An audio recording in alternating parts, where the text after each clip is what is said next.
എത്ര രഹസ്യമാക്കി വെച്ചിട്ടും സുഖവും താരയും തമ്മിലുള്ള പ്രേമം കോളേജിലെ പരദൂഷണ സദസ്സുകളിൽ പാട്ടായി, ചുവരുകളിൽ വാർത്തയായി. അതോടെ കോളേജിൽ വെച്ച് അവർക്ക് സ്വസ്ഥമായിട്ടൊന്ന് സംസാരിക്കാൻ പോലും കഴിയില്ലെന്നായി. ഈ സമയത്താണ് ജാനുവരിയിൽ തിരുവനന്തപുരത്ത് സ്റ്റുഡൻസ് ക്യാമ്പ് നടക്കുന്നുണ്ടെന്ന് അറിഞ്ഞത്. ഒരാഴ്ചക്കാലം ആരും അറിയാതെ സ്വസ്ഥമായിട്ട് അവിടെ കഴിയാമല്ലോ എന്ന് ഓർത്തപ്പോൾ അതിന് അപ്ലൈ ചെയ്യാൻ അവർ തീരുമാനിച്ചു. അതിനുവേണ്ടി താരയ്ക്കും സുഖുവിനും യൂണിവേഴ്സിറ്റി യൂത്ത് ഫെസ്റ്റിവൽസിന് സമ്മാനം കിട്ടിയ സർട്ടിഫിക്കറ്റുകളുമായി സുഖു തിരുവനന്തപുരത്ത് പോയി വന്നൊരു ദിവസം രാജീവ് ഗാന്ധി വനത്തിലെ മുഖ്യ സൂത്രധാരൻ ശിവരജനും കൂട്ടാളി ശിവയും ഉൾപ്പെടെ 7 തമിഴ് പുലികൾ ജീവനൊടുക്കി. സോറി അളിയ, തിരുവനന്തപുരത്ത് പോയിട്ട് തിരിച്ചറിഞ്ഞ വഴി വീട്ടിലൊന്ന് കയറി, അതാ ലേറ്റ് ആയി പോയത്. അതിന്റെ കൂടെ കോനസ്റ്റ് പിടിക്കാൻ സ്റ്റുഡൻസ് ക്യാമ്പിന് രജിസ്റ്റർ ചെയ്യാൻ കൊണ്ടുപോയ താരയുടെ സർട്ടിഫിക്കറ്റ് വീട്ടിൽ വെച്ച് മറന്നുപോയി. ഇനി ഇലക്ഷൻ കഴിഞ്ഞിട്ട് വേണം അത് പോയി എടുത്തോണ്ട് വരാൻ. ഈ തമിഴ് പുലി അളിയന്റെ ആരാ? അമ്മായിയപ്പനോ? സത്യം പറ, നിനക്കിനി വല്ല തമിഴ് പുലി പെണ്ണുമായിട്ട്? ഓ, നമ്മളെ അങ്ങ് വിട്ടേക്ക്. നമ്മളൊന്നും ആ റേഞ്ച് വരെ എത്തിയിട്ടില്ലേ. അല്ല, നിന്റെ കാര്യമല്ലേ, പറയാൻ പറ്റില്ലല്ലോ. എന്റേത് മാത്രമായ പൊടിമീശക്കാരന് നിനക്ക് കാര്യമായിട്ട് എന്തോ പറ്റിയിട്ടുണ്ടല്ലോ. സത്യം പറടാ, ഏതെങ്കിലും പെമ്പിള്ളാരുടെ കയ്യിൽ നിന്ന് തലയുടെ മർമ്മത്തിനിട്ട് വല്ല തട്ടും കിട്ടിയോ? എന്തെഴുതണമെന്നോ എങ്ങനെ എഴുതണമെന്നോ എനിക്കറിയില്ല. മനസ്സ് കന്നിപ്പൂരത്തിന്റെ മായക്കാഴ്ചകളിൽ മതിമറന്നു പോയ ഒരു കുട്ടിയെ പോലെ തോന്നുന്നു. നിനക്ക് എവിടെ കിട്ടി? കശ്മല, പണ്ട് നീ എന്താ പറഞ്ഞത്? ക്ലാസ്സിലെ പെൺകുട്ടികളുമായിട്ട് പരിഭാവന ബന്ധമേ പാടുള്ളൂ എന്നല്ലേ? എന്നിട്ട് നീ ഒരു ക്ലാസ്മേറ്റിനെ തന്നെ പ്രേമിച്ചു, അവളുമായിട്ട് ഒരു രാത്രി ഒരുമിച്ച് കഴിയുകയും ചെയ്തു. അതൊക്കെ പോട്ടെ, അന്ന് രാത്രി നിങ്ങൾ തമ്മിൽ ഒന്നും നടന്നില്ലെന്ന് നീ എന്നോട് കള്ളം പറഞ്ഞില്ലടാ. ഭരണങ്ങാനം പള്ളിയിൽ പോയി പറഞ്ഞാൽ മതി. എടാ, ഒരു സുഹൃത്തിനോട്, അതും ഇന്ത്യൻ ഫുട്ബോൾ ടീമിന്റെ ഗോൾ പോസ്റ്റ് പോലെ തുറന്ന മനസ്സുള്ള ഒരു സുഹൃത്തിനോട് നീ ഇങ്ങനെ ഒരു ഫൗൾ കാണിക്കരുതായിരുന്നു. സത്യം എന്റെ കൂടെയാടാ, അല്ലെങ്കിൽ ഈ കത്ത് ഞാൻ കാണില്ലായിരുന്നു. അതിന് മാത്രമല്ല ഒന്നും ഇല്ലല്ലോ. അടിവരയിട്ട് വെച്ചിട്ടുണ്ട് ഞാൻ, വായിക്കാം. നിന്റെ ഓരോ കരസ്പർശവും 1000 ഇതിലുള്ള പൂ പോലെ, ആരും കേൾക്കാത്ത സംഗീതം പോലെ എന്റെ ഉള്ളിൽ ഇപ്പോഴും നിറഞ്ഞു നിൽക്കുന്നുണ്ട്. ഇന്ന് മധു നുകരുന്നൊരു ചിത്രശലഭത്തെ കണ്ടപ്പോ അറിയാതെ ഞാൻ നിന്നെ ഓർത്തുപോയി. ഈ മധു നുകരുന്ന ചിത്രശലഭത്തെ കണ്ടപ്പോ അവള് നിന്നെ ഓർക്കാൻ കാരണം എന്തളിയാ? എടാ, അതന്ന് ഞങ്ങൾ അങ്ങനെ തൊട്ടുരുമയൊക്കെ ഇരുന്നില്ലേ, അതവൾ ആലങ്കാരികമായിട്ട് എഴുതിയെന്നേ ഉള്ളൂ. അതായിരിക്കും. അപ്പൊ ഇതോ? അന്ന് നീ തൊടുത്തുവിട്ട പ്രേമബാണങ്ങൾ ഏറ്റെന്റെ. അതിന് നീ ഉദ്ദേശിക്കുന്ന അർത്ഥമൊന്നുമില്ല. പ്രധാനപ്പെട്ടൊരു ഭാഗം വായിക്കാൻ തുടങ്ങിയതാ അപ്പോഴാ. വിവരക്കേട് കാണിക്കാടാ. ഇവിടെ കിടന്ന് കൂവി ബേളം ഉണ്ടാക്കിയ ഇവിടെ ആളുണ്ടെന്ന് അറിഞ്ഞ് ആ എസ്തപ്പാൻ അച്ഛൻ ഇറങ്ങി വരും. രാത്രിയായ കണ്ണിന്റെ കാഴ്ച പോകുന്ന അച്ഛന് ഈ പവർ കട്ടൊന്നും ഒരു പ്രശ്നമേ അല്ല. ലൈറ്റ് അണഞ്ഞപ്പോ അറിയാതെ കൂവി പോയതെന്റെ അച്ഛാ ക്ഷമി. ലൈറ്റ് അണയുമ്പോ കൂണ ശീലം മാറ്റിയില്ലെങ്കിൽ ഭാവിയിൽ നിന്റെ ഫസ്റ്റ് നൈറ്റ് ലാസ്റ്റ് നൈറ്റ് ആയി പോകും. വെള്ളമൊഴിക്കണില്ലേ? ഇതിൽ വെള്ളമൊഴിക്കാൻ ഇതിനകത്ത് മാവൊന്നും നട്ടിട്ടില്ല. പോടാ എണീച്ച്.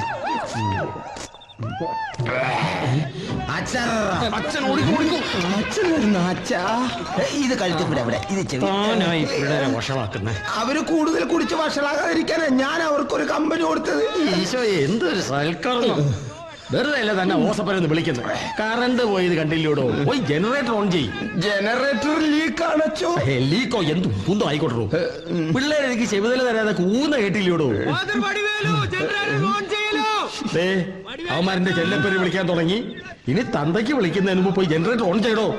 പോ ഭർത്താവ്, എന്നെ കൊണ്ട് വിളിപ്പിക്കരുതേ. ആ കൂല് കേട്ടാൽ അറിയാം അവൻ നിയമസഭയിലെത്തും. ഫാദർ വടിവേലു, ലൈറ്റ് ഓൺ ചെയ്യലൂ. ഒടുക്കം വിളി കേട്ട്. അളിയ, നീ ആ കത്തിങ് താടാ. നാളെ ഒരു കോപ്പി എടുത്ത് ബിന്ദുവിന് കൊടുക്കാനാ. നല്ല ഭാഷ. ഈ കത്ത് നിന്റെ കയ്യിലിരുന്നാൽ ശരിയാവില്ല. എന്റെ പെണ്ണിന്റെ ചാരിത്രത്തെ വെറുതെ സംശയിച്ചു എന്ന് വരും. അത് നിന്റെ കുഴപ്പമല്ല, ഈ കത്തിന്റെ കുഴപ്പമാ. അതുകൊണ്ട് താരാക്കുറുപ്പിന് പി സുകുമാരനോടുള്ള സ്നേഹത്തിന്റെ ഈ മാനിഫെസ്റ്റോ ഭദ്രമായിട്ട് എന്റെ ഡയറിക്കകത്ത് തന്നെ ഇരിക്കട്ടെ. ഓ, ആ കത്ത് അവിടെ ഇരുന്ന് കത്തുകുഞ്ഞുങ്ങളെ പ്രസവിക്കട്ടെ. ഈ വർഷം കോളേജ് യൂണിയൻ പിടിക്കാൻ ജില്ലാ സെക്രട്ടറി എന്ന നിലയിൽ ഞാൻ എന്താണ് ചെയ്യേണ്ടത്? സതീശൻ പറ. ഈ കൊല്ലം SFK സ്ഥാനാർത്ഥികൾ ഭയങ്കര സ്ട്രോങ്. സമരം തുടങ്ങിയതോടെ പ്രീ ഡിഗ്രി പിള്ളേരും ഇപ്പൊ അവന്മാരുടെ കൂടാ. ഓഹോ, മരിച്ച് വർക്ക് ചെയ്തിട്ടും കഴിഞ്ഞ വർഷം ഒരു സീറ്റിന്റെ പിൻബലത്തിലാണ് നമ്മൾ യൂണിയൻ ഭരിച്ചത്. ഈ കുറി അറിഞ്ഞു കളിച്ചില്ലെങ്കിൽ നമ്മുടെ കാര്യം പോക്കാ.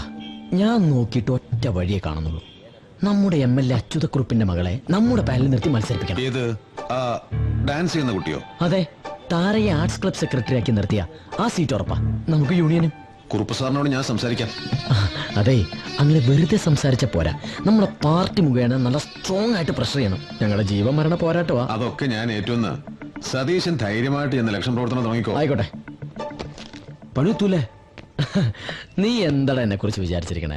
എടാ, കുറുപ്പ് സാർ MLA ആണെങ്കിൽ ഞാൻ MLA യുടെ MLA. എന്നുവെച്ചാ അത് ഈ MLA എന്ന് വെച്ചാ എന്താ? Member of legislative assembly.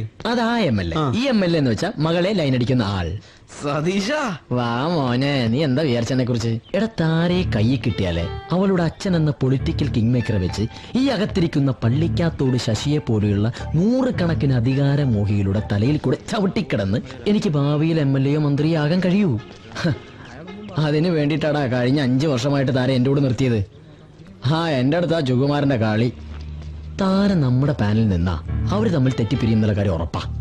ആ ഒരു ഗ്യാപ്പിൽ വേണം ഒരാശ്വാസം പോലെ എനിക്ക് അവളുടെ ജീവിതത്തിലേക്ക് കടന്നു കയറാൻ. ഇല്ല, ഇത് ഞാൻ സമ്മതിക്കില്ല. നമ്മൾ തമ്മിലുള്ള അടുപ്പ് ഇപ്പൊ രഹസ്യമൊന്നുമല്ല. നീ DSUന്റെ കാൻഡിഡേറ്റ് ആയാ പിന്നെ ആണാന്ന് പറഞ്ഞ് എനിക്ക് മീശം വെച്ച് നടക്കാൻ പറ്റില്ല. സുഖം, എന്റെ സിറ്റുവേഷൻ ഒന്ന് മനസ്സിലാക്ക്. പാർട്ടിന്ന് അച്ഛന് ഭയങ്കര പ്രഷർ ഉണ്ട്. എന്ന് വെച്ച് നീ അദ്ദേഹത്തിന്റെ മോളല്ലേ? പാർട്ടിക്കാരിയൊന്നും അല്ലല്ലോ. ഇലക്ഷന് മത്സരിക്കാൻ പറ്റില്ല എന്ന് കട്ട് ആൻഡ് റൈറ്റ് ആയിട്ട് പറയണം. പറയാവുന്ന എക്സ്ക്യൂസുകളൊക്കെ പറഞ്ഞു നോക്കി. ഇനി ഒന്നേ പറയാനുള്ളൂ, ഞാനൊരു SFK കാരനെ പ്രേമിക്കുന്നു. അതും കൂടി പറഞ്ഞാ പിന്നെ ഒന്നും വേണ്ടി വരില്ല. ഇവിടെ പഠിച്ചാലല്ലേ ഇലക്ഷന് നിൽക്കേണ്ടി വരൂ. ഇതൊരു വല്ലാത്ത ഇടാകൂടമായല്ലോ. സുഖം, ഇങ്ങനെ നെർവസ് ആവേണ്ട കാര്യമൊന്നുമില്ല. ഫാമിലി ബാക്ക്ഗ്രൗണ്ടോ കൊടിയുടെ നിറമോ ഒന്നും നോക്കിയിട്ടല്ലല്ലോ നമ്മൾ ഇഷ്ടപ്പെട്ടത്. ഏത് കോലം കെട്ടിയാലും ആ ഇഷ്ടം ഒരു പോർല് പോലെ ഏൽക്കാതെ നമ്മുടെ ഉള്ളിൽ തന്നെ ഉണ്ടാവും. ഇലക്ഷൻ അതിന്റെ വഴിക്ക് പോയിക്കോട്ടെ, നമ്മൾ നമ്മളായിട്ട് തന്നെ നിന്നാ മതിയല്ലോ. നീ പറയുന്ന എനിക്ക് മനസ്സിലാവും, പക്ഷെ പാർട്ടിക്കാർക്ക് മനസ്സിലാവണ്ടേ? പാർട്ടിക്കാരുടെ സമ്മതം വാങ്ങിച്ചിട്ടാണോ നമ്മൾ സ്നേഹിച്ചത്? അല്ലല്ലോ. അത് തന്നെയാണ് പ്രശ്നം. നമ്മൾ തമ്മിലുള്ള ബന്ധം പാർട്ടിക്ക് അത്ര ദഹിച്ചിട്ടില്ല. അതിന്റെ കൂടെ നീ DSUന്റെ കാൻഡിഡേറ്റ് ആവാണെന്ന് കൂടി അറിയുമ്പോ അവരോട് ഞാൻ എന്ത് സമാധാനം പറയും? ഓക്കെ, ഞാൻ മത്സരിക്കുന്നില്ല. പക്ഷേ കോഴ്സ് കഴിഞ്ഞ് ജോലി സമ്പാദിച്ചിട്ട് വന്ന് വിളിക്കാന്നൊന്ന് പറഞ്ഞിരുന്നില്ലേ? അത് ഇത്തിരി നേരത്തെ ആക്കണം. ഇപ്പോ ഈ നിമിഷം ഞാൻ ഇറങ്ങി വരാം. എവിടെയെങ്കിലും പോയി നമുക്ക് രജിസ്റ്റർ മാരേജ് നടത്താം. പാർട്ട് ടൈം ജോലി ചെയ്തോ എങ്ങനെയെങ്കിലും ജീവിക്കാം. അപ്പൊ പിന്നെ എനിക്ക് സുഖം പറയുന്ന മാത്രം കേട്ടാ മതിയല്ലോ.